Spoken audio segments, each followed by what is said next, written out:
అమ్మో నేను చదివిన క్వశ్చన్లు వస్తాయో రావో, పాస్ అయితేనో లేదో, లెక్కల పరీక్ష క్వశ్చన్ పేపర్ ఎంత గొట్టుకొస్తుందో, దేవుడా దేవుడా ఇంగ్లీష్లో పాస్ మార్కులు వచ్చినా చాలు అని మొక్కుతుంటారు.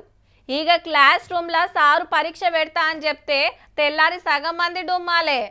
కానీ గీళ్ళని చూడుండ్రి, ఇంత టెన్షన్ లేదు గిన్షన్ లేదు, ఎంత నిమ్మలంగా ఉన్నారో. పారా పలుగు పట్టిన చేతులు పెన్ను పేపర్ పట్టినాయి.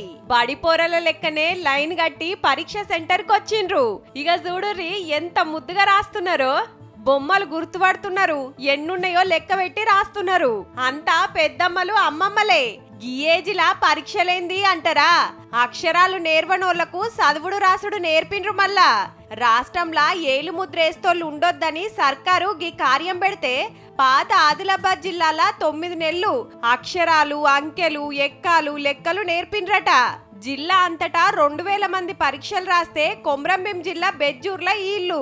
ఈ రోజు మాకు ఎగ్జామ్ పెట్టిండ్రు. మాకు బస్ బోర్డు తెలియకపోతుండే, ఇట్లా మేము నైట్ చదువుకోకడే బట్టి మాకు ఇప్పుడు బస్ బోర్డు తెలుస్తుంది, మాకు రాసుడు వస్తుంది. ఇట్లా మనం చదువుకుంటే అందరి లెక్కల మనం ఏదో చిన్నదేదో జాబ్ చేసుకుంటున్నాం. ఇప్పుడు ఏదో కొంచెం బయటకు వెళ్ళినా కానీ, బస్ స్టాండ్లో పోయినా కానీ, ఎక్కడ గుళ్ళో పోయినా కానీ ఏదైనా మనకు తెలియాలి. అటు వరంగల్ల సుత ఇట్లనే అక్షరాలు నేర్చినోళ్ళు పరీక్షలు రాసిండ్రు.